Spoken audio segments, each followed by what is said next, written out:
जो लोग कहते हैं कि मालिक है और फिर भी उसकी बंदगी नहीं करते, बाड़ी पढ़ते हैं और फिर भी उस पर अमल नहीं करते, मालिक की दात भोगते हैं और उसका शुक्र नहीं करते, और जानते हैं कि भजन करके महासुख की प्राप्ति होती है, फिर भी उसकी चाह नहीं उठाते, समझते हैं कि बिना भजन नरक में जाएंगे, फिर भी उसका खौफ नहीं करते, जानते हैं कि मन बैरी है और फिर भी उसके कहने में चलते हैं, और जानते हैं कि मौत सिर पर खड़ी है, फिर भी परलोक का सामान नहीं करते, औरों की त्रुटियां देखते हैं और अपनी त्रुटियां दूर नहीं करते।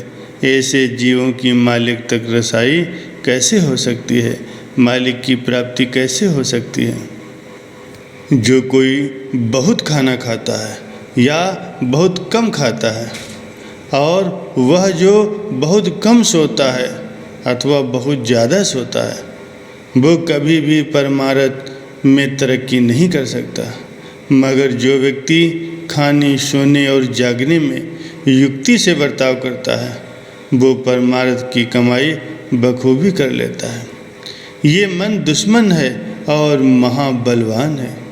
इसको पकड़ने और इसे काबू में लाने के लिए ऐसी हस्ती का सहारा लेना चाहिए जिसने इस दुश्मन पर काबू पा रखा हो, यानी इस मन को अपने वश में कर रखा हो। दुश्मन को काबू करने के लिए उसी दुश्मन से सलाह लेने से कामयाबी नहीं मिलेगी, बल्कि उल्टा धोखे में जा गिरेगा।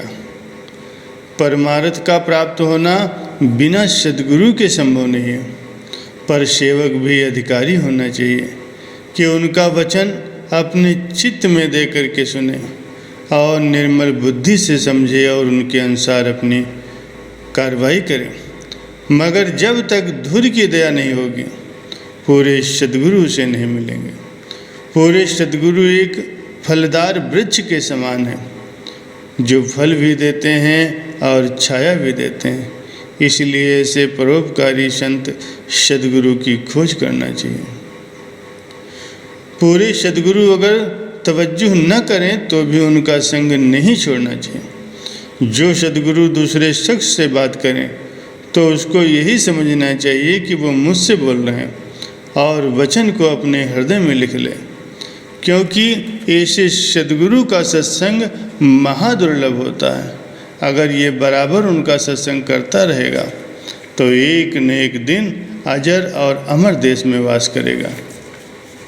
जब हृदय में पूर्ण वैराग्य हो जाए तो जानिए कि मन अब रोग रहित, पवित्र और बिल्कुल साफ हो गया है। अब इसमें किसी तरह की मैल और गिलाजत नहीं रही।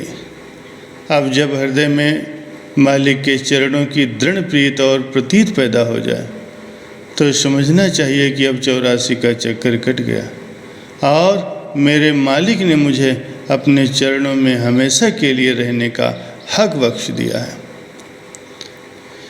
मन एक है और इस वास्ते इससे एक वक्त में एक ही काम हो सकता है। अगर परमार्थ की तरफ मन की तवज्जो हुई तो संसार की तरफ पीठ, और जब दुनिया की तरफ मन का रुख हुआ तो समझो कि इस वक्त परमार्थ की राह से वो गुमराह है।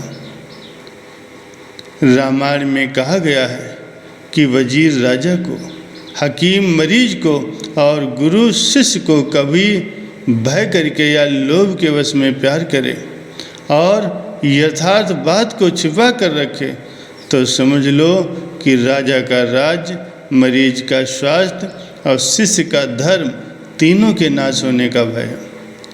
यानी वही वजीर राजा का सच्चा हितकारी है, जो सच्ची बात कहने में, जिसमें कि राजा की भलाई हो और राजा उसको न जान सकता हो, नहीं डरता। और वही हकीम मरीज का सच्चा हमदर्द है, जो मरीज के ख्याल के अनुसार न चल करके अपनी योग्यता अनुसार उचित दवाई करता है और मरीज का लिहाज नहीं करता। इसी तरह जो गुरु शिष्य के मन के मुताबिक नहीं बरतता और उसके मन के खिलाफ चल करके रूह की भलाई के लिए सोचता है, वो शिष्य का हितकारी है। उससे शिष्य की आत्मा का उद्धार हो सकता है। संतों के दरबार में कभी भी झूठ नहीं बोलना चाहिए।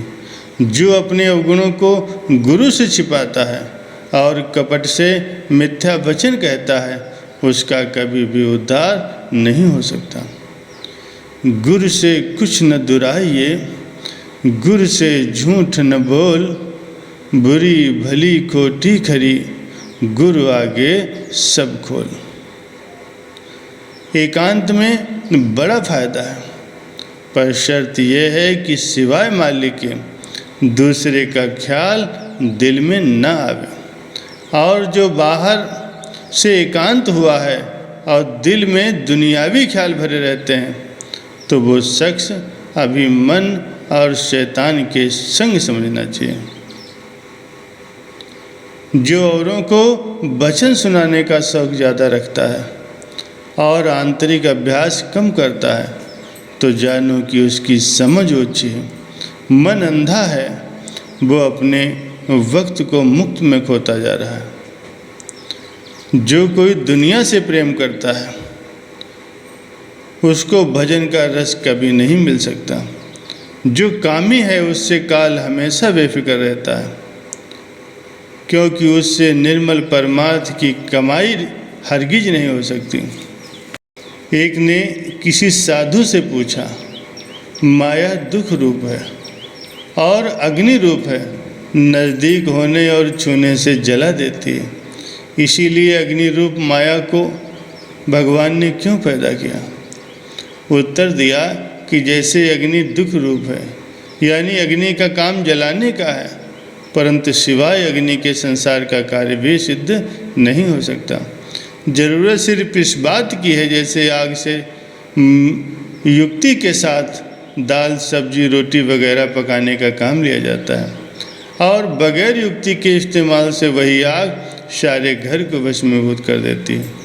इसी तरह संसार में रह कर के माया के साथ बरतते हुए, यानी कि इससे अपना परमार्थ का काम निकाल लो, नहीं तो इसके गलत इस्तेमाल करने से यही माया तुम्हें नरकों में खींच ले जाएगी। एक भक्त इस प्रकार से प्रार्थना किया करता था कि हे मेरे मालिक, जो कुछ सामान दुनिया का मुझको दिया है, चाहे तो वह उसको दे जो तुझको भूले हुए हैं,